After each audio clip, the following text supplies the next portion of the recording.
자, 반갑습니다. 저는 산업통상자원부에서 에너지 수요관리 정책단장을 맡고 있는 최희봉입니다. 오늘 많은 분들이 와주셨는데 아무쪼록 제가 좀 도움이 되는 그런 프레젠테이션을 했으면 하는 바람입니다. 오늘 제가 말씀드릴 내용은 이제 지속가능한 수요관리 에너지 정책으로의 전환을 위한 ESS 신재생 융합 정책 현황입니다. 일단은 에너지 정책의 패러다임이 바뀐다. 이걸 제가 먼저 말씀을 드리고 싶습니다. 어떻게 바뀌느냐라는 부분이 이제 결국은 관심인데요. 그 전에 우리나라의 에너지 정책의 패러다임은 무엇이었을까 그러면 말씀드리면, 첫째로는 공급 중심이었습니다. 모든 것을 공급 자원을 동원을 해서 공급을 하고, 수요는 공급 자원이 모자랄 때 수요를 줄이는 그런 정책을 폈었습니다. 그런데 이제 여러 가지 그 상황이 좀 달라졌습니다. 그래서 제가 일종의 이게 이제 어떠한 큰 일종의 메가 체인지를 일으킬 때 그걸 트리거링하는 몇 가지 이제 사건들이 이제 있는데, 요사이 이제 벌어지고 있는 사건들이 이제 그러한 일종의 메가 체인지를 가져올 수 있는 그런 트리거 요인이라고 아마 말씀을 드릴 수 있겠습니다. 대표적인 게 이제 2011년도에 발생한 후쿠시마 원전 사고고요. 그 다음에 이제 밀양 송전탑 갈등, 그 다음에 이제 온실가스에 대한 규제, 이런 부분들입니다. 잘 아시는 것처럼 후쿠시마 사태로 인해서 원자력에 대한 수용성이 상당히 떨어졌습니다. 그리고 또 송전탑과 관련해서 잘 신문지상을 통해서 잘 아시겠지만 밀양 송전탑 문제가 결국은 먼 거리에서 중앙 집중형으로 대량으로 전력을 생산을 해서 장거리 송전을 해서 수도권에서 쓰는 이런 일종의 소위 북상조류식의 전력 공급 시스템이 더 이상 이제는 유효하지 않다라는 것을 이제 의미를 하고 있습니다. 이거는 밀양 송전탑 문제가 해결되던 해결되지 않던 결국은 같은 결론입니다. 어쨌든 공급 시설을 확충하는 것이 상당히 어려워졌다라는 측면에서 말씀을 드리겠습니다. 자, 그러면 이제 우리나라 말고 미국은 어떤 그러면 과정을 이제 겪었냐 하는 부분을 한번 좀 저희들이 생각을 해보면, 우리나라에 어떤 변화가 있을지 이런 부분에 대해서 참고할 만한 그런 내용이 될 것 같습니다. 잘 아시는 것처럼 에디슨이 이제 뉴욕의 이제 펄스트릿에 이제 발전소를 처음 지면서 미국의 이제 일종의 이제 발전 사업들이 이제 나타나기 이제 시작을 했습니다. 그 당시에 이제 에디슨이 백열 전구도 개발을 했고, 그다음에 발전소도 지면서 미국의 이제 상당히 지배적인 그런 일종의 벤처 사업가가 이제 로 등장을 이제 했습니다. 그 당시에. 그랬는데 이제 테슬라라고 잘 아시겠지만 테슬라 자동차도 어떻게 보면 그 테슬라의 이름을 따서 이제 진 건데, 에디슨은 그 당시에 이제 직류 방식을 주장을 했습니다. 근데 테슬라는 교류 방식을 주장을 했어요. 일종의 전류 전쟁이라 그래. 직류와 교류 중에 어느 것이 더 우월한 이러한 송전 방식이냐를 가지고 일종의 세기의 천재들이 이제 싸움을 이제 한 겁니다. 근데 이제 테슬라가 이제 제가 알고 있기는 세르비아 계통의 이제 사람인데, 그 사람이 에디슨의 지인을 이제 알아갖고 그 에디슨을 찾아보고 싶다고 해서 소개를 받아갖고 이제 에디슨과 토론을 합니다. 그래서 직류하고 교류를 가지고 싸움을 하는데, 그 당시에 에디슨하고 그다음에 이제 요사이 이제 금융위기의 이제 주범이라고 이제 좀 지탄도 받고 그러는데, JP 모건하고 이제 손을 잡고 있는 그런 상태이기 때문에 세계적인 그런 트렌드는 에디슨하고 JP 모건이 다 이거를 끌고 갈 거라고 이제 생각을 했습니다. 근데 세 번의 이제 일종의 전류 전쟁과 관련해서 싸움이 벌어지는데, 세 번의 싸움을 통해서 테슬라가 이제 승리를 합니다.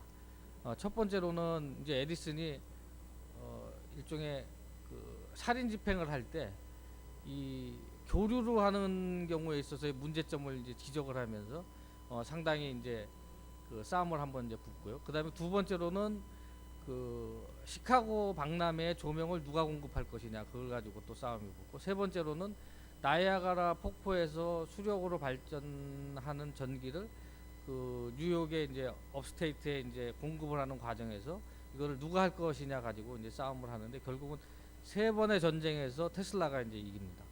근데 이제 에디슨의 이제 제자이자 어떻게 보면 후배라고 할 수 있는데 데이빗 인설이라는 사람이 있습니다. 근데 그 사람이 스승인 에디슨의 직류 방식이 아니라 테슬라의 교류 방식을 가지고 일종의 유틸리티 회사를 이제 확장을 합니다. 그래서 장거리에서 터빈 용량을 키워가면서 전력을 생산을 해서 교류로 보내는 방식에서 사업권을 계속 확장을 합니다. 그 결국은 이제 독점 체제로 이제 가게 되는데, 그 인설이 이 독점 체제로 가는 과정에서 이렇게 독점으로 가다가는 정부가 자기를 해체할 거라는 그런 좀 공포심에 사로잡히게 됩니다. 이제 그러다 보니까 어떻게 했냐면은 정부에 찾아가서, 위스콘신주에 찾아가서 나한테 독점권을 주는 대신에 주정부에서 우리 전력회사를 규제를 해라라는 제안을 합니다. 그래서 이제 일종의 그 유틸리티 레귤레이션에 대한 시초가 이제 그 1907년도에 이제 위스콘신주에서 그 인설의 유틸리티 회사하고 주정부 간에 이제 벌어지는 것이 이제 전력회사에 대한 규제 제도가 처음으로 이제 생깁니다. 그러면서 이제 1930년대까지는 계속 그런 부분으로 확장이 돼갖고 결국은 이 전력회사들이, 지주회사들이 자꾸 생기면서 경제력 집중 현상이 이제 벌어지게 되고, 루즈벨트 대통령 당시에 이 공익사업 규제법을 가지고, 지주회사 규제법을 가지고 이 전력회사가 이렇게 계속 그 확장을 해 나가는 것을 그 규제를 하기 시작합니다. 근데 그럼에도 불구하고 일종의 이런 중앙 집중식 시스템은 계속 이제 진행이 되고, 그 결국은 대용량 터빈, 그 다음에 발전의 효율을 높여서 장거리 송전하는 방식이 1970년대 후반, 80년대까지도 계속 이제 됩니다. 근데 1990년대부터 본격적으로 이제 분산형 전원의 시대가 이제 열린다고 이제 하겠습니다. 그래서 첫째로는 아까 말씀드린 대로 미국도 우리랑 똑같이 이런 장거리 송전의 문제점, 그 다음에 그 전력회사에 대한 그 비효율성, 더 이상 이제 효율을 높일 수 없는 그런 문제점. 그래서 결국은 분산형 전원이 이제 새로운 그 어떻게 보면 장점을 가진 전원으로 이제 다시 부상을 합니다. 어떻게 보면 에디슨이 이제 그 테슬라한테 뭐 본인은 빛나는 패배를 했다고 얘기를 하는데, 빛나는 패배를 한 에디슨이 이제 다시 부활하는 시점이 이제 1990년도에 이제 분산형 전원이 상당히 활성화되는 그런 이제 계기를 이제 가지게 됩니다. 그래서 오늘 이 ESS하고 이 신재생 에너지의 어떤 트렌드라는 거는 그런 미국의 흐름 속에서 한번 우리도 다시 한번 이런 거를 이해해 볼 수 있는 그런 내용이다라는 측면을 좀 말씀을 드리고 싶습니다. 저희도 이제 대통령께서 사실 지난번 5월 28일 국무회의 때 이런 우리가 에너지 절약이나 이런 거를 단순한 규제라든가 뭐 온도 제한 이런 부분으로 하고 있는데, 우리가 응용 기술이라든지 과학이라든지 이런 부분 상당히 ICT라든지 뛰어나지 않느냐. 그래서 이걸 좀 활용을 해서 좀 정책적으로 좀 확대를 해보라. 그래서 저희들이 몇 개월간의 작업을 거쳐서 세 가지 방향을 잡았습니다. 공급을 먼저 하는 게 아니고 수요 관리 중심으로 정책을 전환하겠다. 그 다음에 우리가 가지고 있는 ICT 기술을 활용을 하겠다. 그 다음에 이 기술을 활용을 할 수 있도록 수요 관리의 시장을 만들어 주겠다라는 것이 저희의 기본적인 방향이었습니다. 그래서 이 메가와트 시대에서 네가와트 시대로 우리가 시대적인 전환을 해야 된다. 이 네가와트라는 말은 이제 에이머리 로빈스가 이제 1990년대 중반에 주장한 얘기인데, 상당히 이제는 어떻게 보면 새로운 패러다임으로서 걸맞는 그런 캐치프레이즈가 될 수 있을 것 같습니다.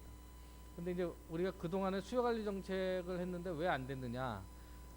가장 큰 게 이제 낮은 전기요금을 유지를 했습니다. 뭐 전기요금의 목적이 여러 가지가 있는데, 저희들이 산업 경쟁력이라든지 이런 차원에서 전기 가격을 이제 상당히 낮은 수준으로 유지를 했고, 석유 가격은 상당히 올라갔는데 그 전력 가격은 상당히 미미한 수준의 상승세를 보이는 바람에, 이게 전 OECD 국가 중에서 우리나라가 전기 가격이 석유 가격보다 싼 유일한 나라입니다.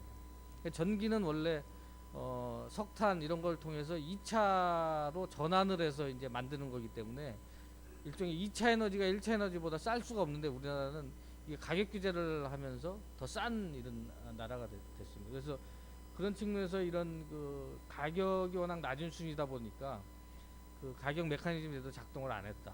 그런데 수요는 이제 계속 늘어나는데 줄일 수 있는 방법은 없고, 공급을 늘리는 데는 한계가 있고, 결국은 그걸 극복하는 방법은 이게 단순한 에너지 절약. 이번 여름철에 사실 고생을 많이 하셨을 텐데, 그 점에 대해서 굉장히 죄송스럽게 생각하는데 그 방법밖에는 쓸 게 별로 없었다라는 것이 현재까지의 이제 저희 정책입니다. 근데 외국은 이제 어떻게 하느냐?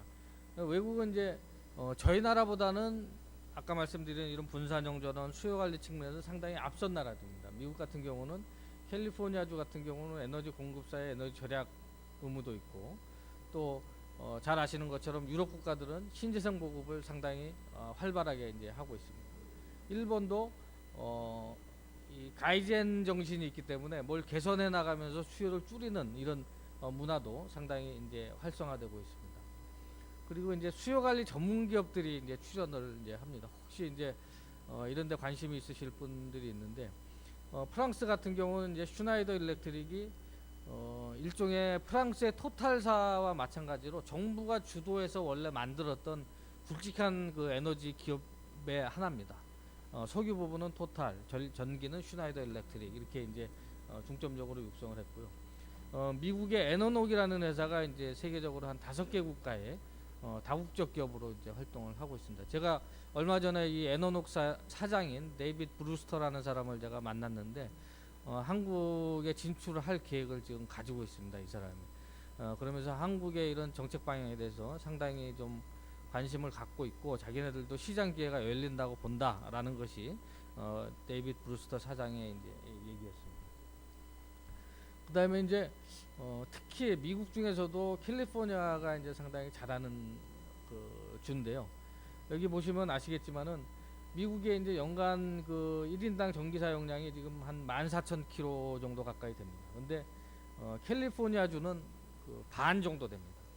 근데 그게 1960년대는 그 미국 평균하고 캘리포니아하고 거의 비슷한 수준이었는데 계속 차이가 났어요. 근데 이거를 로젠펠드라는 사람이 분석을 해봤습니다. 왜 캘리포니아주의 에너지 소비가 그 다른 미국 평균보다 늘지 않았느냐. 그 로젠펠드 커브라고 이제 알려져 있는데, 캘리포니아주가 강력한 효율 프로그램들을 많이 동원을 했습니다. 그러다 보니까 다른 주에 비해서 훨씬 좋은 이런 성과를 이제 거둬서 수요 관리를 이제 한 셈이 이제 됐습니다.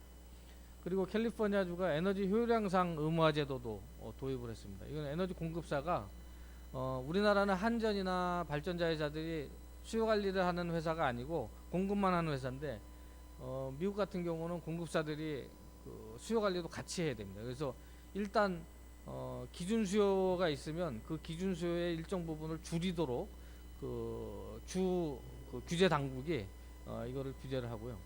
그 다음에 상당히 창조적인 인센티브 메커니즘을 설계를 했습니다. 요건 상당히 좀 재밌는 부분인데요. 그 전력회사들이 전기를 작게 팔게 되면은 이윤이 떨어집니다. 그렇기 때문에 바보가 아닌 이상은 이 전력 수요 관리에 투자를 할 이유가 없습니다. 근데 어떻게 했냐? 이거를 일종의 디커플링 조치를 도입을 했습니다. 뭘 했냐면은 수요 관리를 해서 매출이 떨어지더라도 수익은 투자 보수를 통해서 더 높여주는 방법을 통해서 미국 전력회사의 수익이 떨어지지 않도록 이렇게 투자 비용도 보존해주고 성과도 보상해주는 이런 방법을 이제 택했습니다. 우리나라에서도 상당히 참고할 만한 지금 사례고요. 그래서 이제 패러다임을 공급 중심에서 중앙 집중형, 그 다음에 단기적인 수요 관리 이렇게 간다라는 부분이었다면, 앞으로는 수요하고 효율 관리 중심으로 이제 간다. 그래서 전기요금도 현실화하고 ICT를 활용한 수요 관리도 확대하고 분산형 전원, 신재생, ICT 기술의 통합 이런 부분을 추진하고, 그 다음에 에너지 공급사도 에너지 효율 향상에 대한 투자를 확대하도록 저희들이 투자 규모도 늘리도록 지금 조치를 했습니다. 그래서 일단 비전은 에너지 수요 관리 시스템화를 통해서 에너지 저수비 사회를 만든다라는 것이 있고요. 그 다음에 이걸 통해서 수요 관리 자원 시장을 이제 형성을 해나가겠다. 수요 관리 자원 시장 같은 경우는 지금 우리나라가 상당히 활성화가 안 돼 있는데, 수요 관리 자원 시장을 이제 열게 되면 우리가 가지고 있는 다양한 이 디바이스들을 활용할 수 있는 그런 기회들이 이제 생기게 됩니다. 어떤 디바이스들이 이제 활용이 될 수 있느냐? 에너지 저장 장치, 에너지 관리 시스템, 그 다음에 ICT를 활용한 고효율 기기. 그래서 이걸 통해서 수요 관리 자원 시장을 이제 활성화를 합니다. 이거는 수요 관리 자원 시장이라는 건 뭐냐? 정해진 수요가 있는데, 일종의 기준 수요, 베이스라인 수요가 있는데, 그 수요의 일정 부분을 줄여서 우리가 이제 여름철 전력 위기 때 일종의 시스템 위기가 이제 생길 때 줄이는 부분에 대해서 시장에서 보상을 해주는 그런 방법입니다. 그래서 수요를 줄이면 돈을 버는 시장을 만들어주는 것이 이제 이 수요관리 자원시장의 이제 핵심입니다. 그 동안에는 그냥 이제 어떻게 보면 기업체들이 한 일주일 전에 내가 조업을 조정하겠다라고 하면은 그런 그 주간 수요 조정 이런 방법을 통해서 이제 대부분의 보상을 해줬고, 지금 말씀드린 이런 디바이스를 활용을 해서 수요를 줄여갖고 보상을 받는 수요관리 자원시장의 규모는 상당히 미미했습니다. 근데 앞으로 이런 부분 중심으로 정책의 방향이 이제 바뀐다. 그리고 돈 버는 것도 결국은 이 시장에서 이제 중점적으로 벌어진다라는 것을 말씀드리고 싶고요. ESS가 이제 상당히 저희들이 이번 발표한 대책의 이제 핵심적인 대책 중에 하나입니다. ESS가 여러 용도로 이제 쓸 수 있는데요. 이거는 이제 결국은 피크 시간이 아닌 시간대에 전기를 저장을 해서 피크 시간대에 이제 활용을 할 수 있는 일종의 피크 쉐이빙 효과도 있고, 그 다음에 비상전원을 이제 활용할 수 있는 비상전원으로 활용할 수 있는 그런 효과도 있고, 또 하나는 신재생이 보급이 되면 한 10%에서 15% 정도가 이제 국가의 어떤 신재생 전원 비중을 이제 만약 가지게 되면 그 시스템에 상당한 이제 불안정성을 이제 가져옵니다. 그렇기 때문에 이 ESS가 뒷받침이 돼야만 일종의 시스템의 안정성을 가져올 수 있다라는 것이 이제 ESS의 활용도가 이제 있는 거고요. 우리나라는 아직 신재생이 조금 비중이 낮아서 ESS의 용도가 조금 없지만은 앞으로는 더 커질 가능성이 있다, 이런 말씀을 드리겠습니다.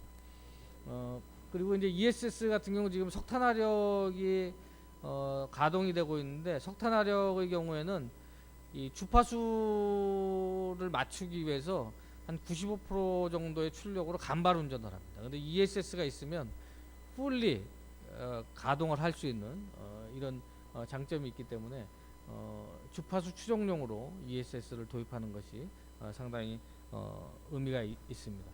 그 다음에 또 하나는 이제 전력 다소비 수용가들이 이거를 쓸 수 있는데요. 이제 삼성 SDI가 이제 이거 지금 이제 한 계약 전력 6,000kW 정도 되는데, 지금 1메가짜리를 한 16억 정도 이제 해서 설치를 해놓고 있습니다. 그래서 이게 어떻게 보면 이제 다소비 수용가 중에서 이제 유일한 그런 사례인데, 첫째로는 이제 이 ESS를 쓰면은 이제 계약 전력을 낮추게 되니까 낮춘 만큼의 기본 요금이 이제 빠집니다.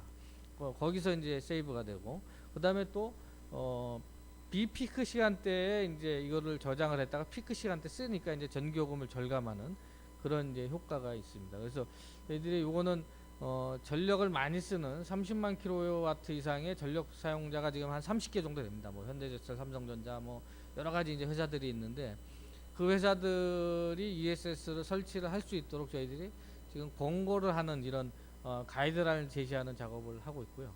공공기관도 지금 저희들이 도입을 하도록 의무화할 예정입니다. 그리고 ESS가 비상전원으로 활용될 수 있도록 소방법이라든가 건축법 이런 내용도 좀 바꿀 그런 얘기고요.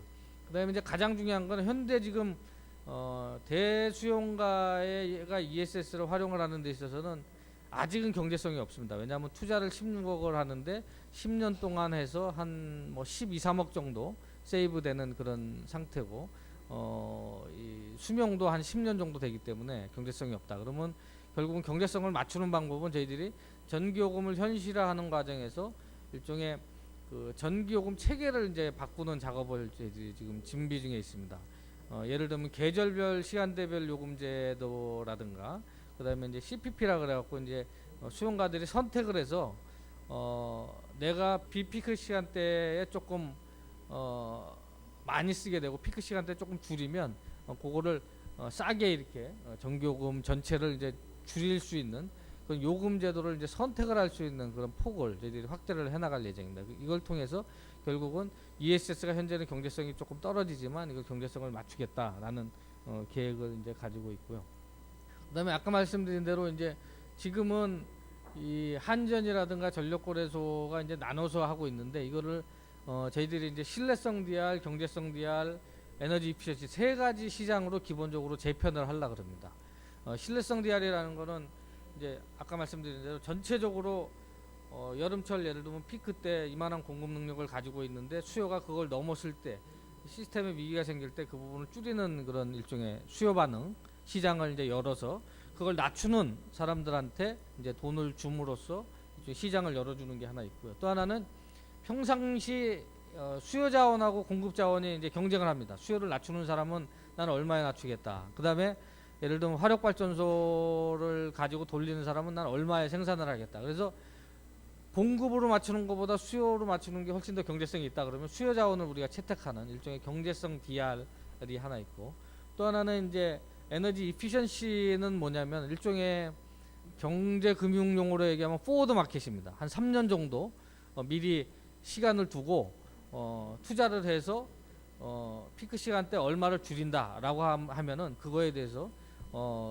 돈을 보상을 해주는 그런 시장을 통해서 저희들이 세 가지 시장을 이제 재편을 이제 하려고 합니다.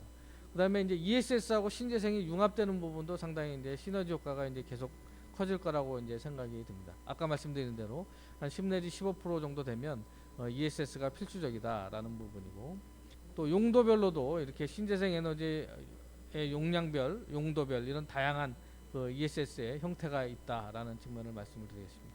그래서 이제 전체적으로 ESS 시장이 2020년도에 한 47조 원 규모로 성장이 될 것으로 이제 예측을 하고 있습니다. 근데 국가별로 조금 포인트는 다릅니다. 일본은 사실은 뭐 후쿠시마 사태도 있었지만은 지진 이런 게 많기 때문에 비상용 전원으로 많이 이제 활용이 되고 있고, 독일이라든가 EU의 경우에는 신재생이 상당히 보급이 이제 활성화되어 있기 때문에 신재생과 관련되는 내용으로 이제 융합적인 이런 지금 상황이 이제 벌어지고 있고, 그다음에 이제 미국 같은 경우는 아이러니컬하게 미국이 원천 기술은 상당히 좋은데 그리드는 굉장히 낡은 나라입니다.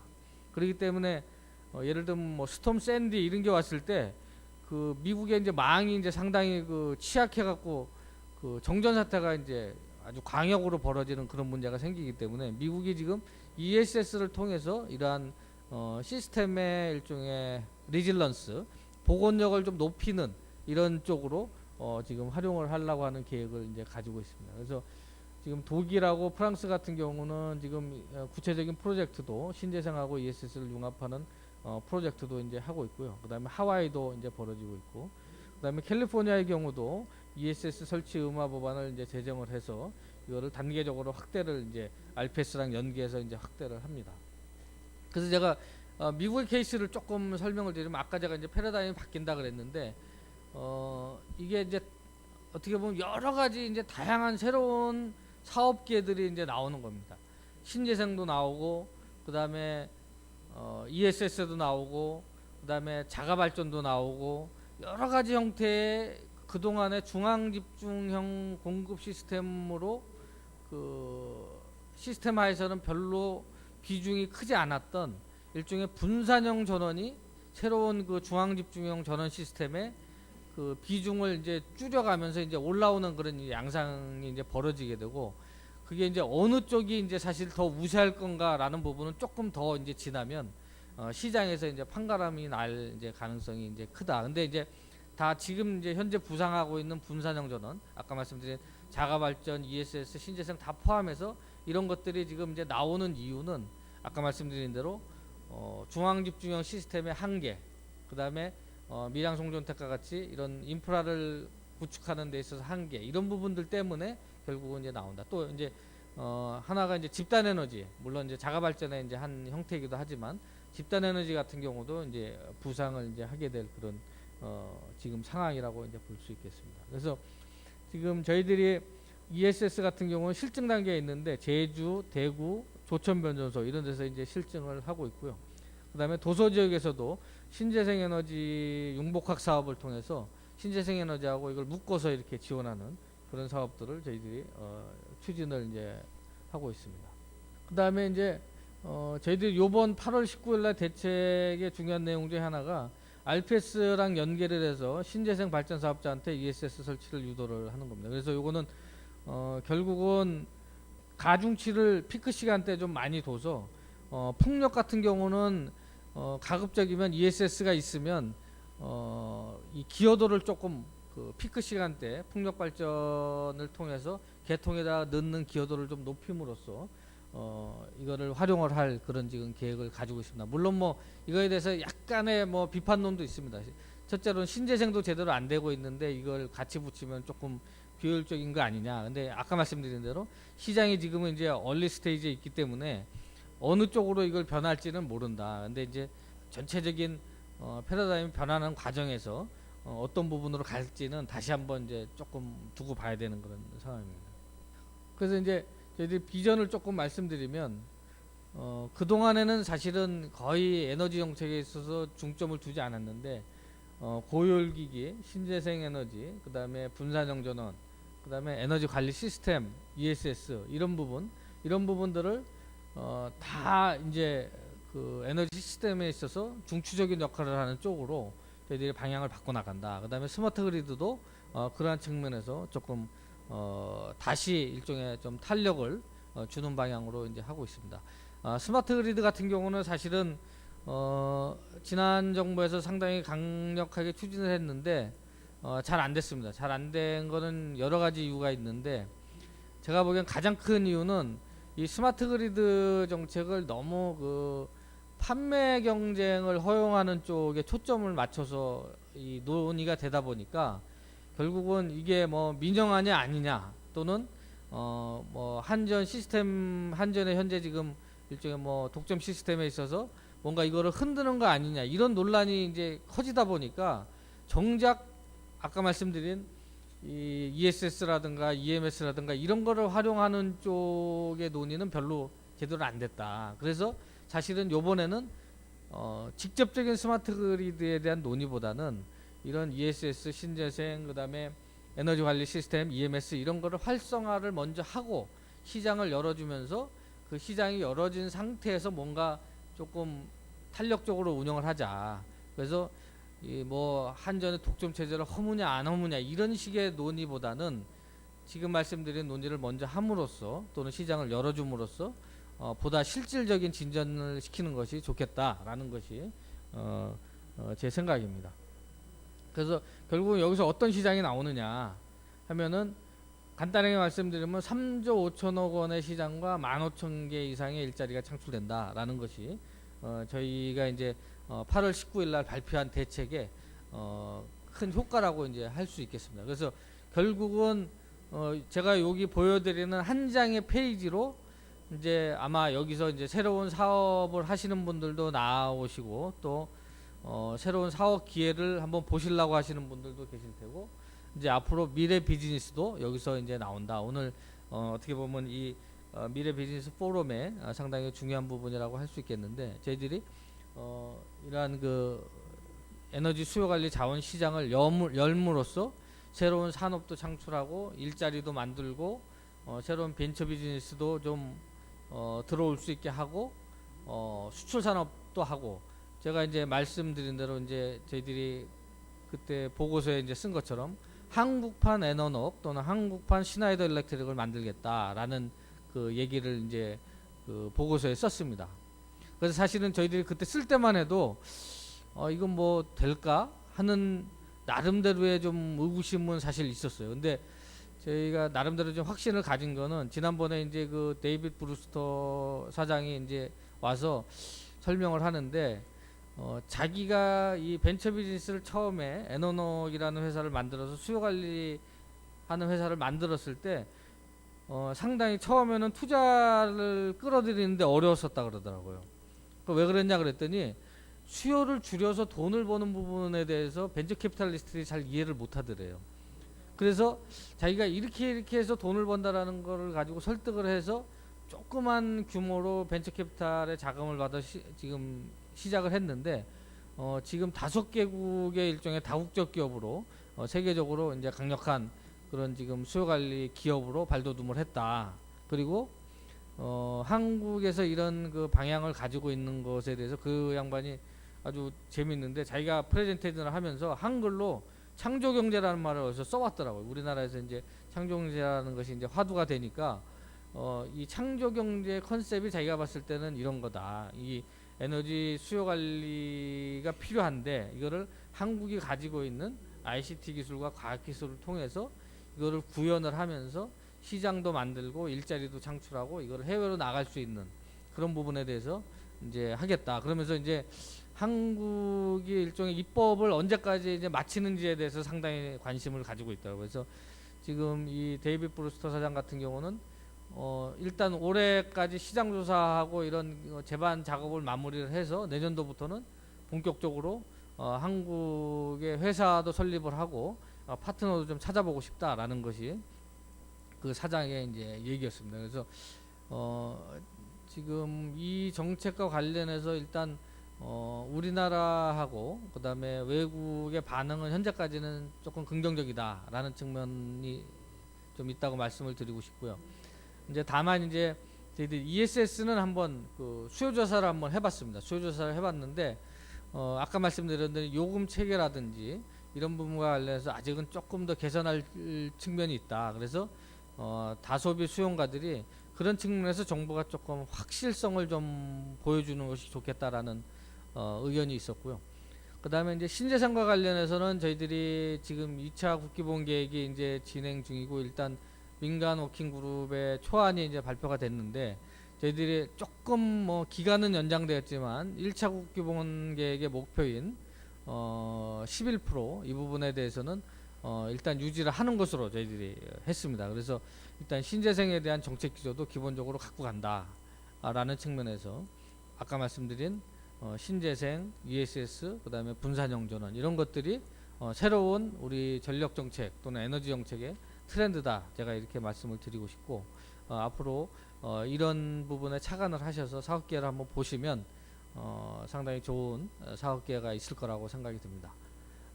감사합니다.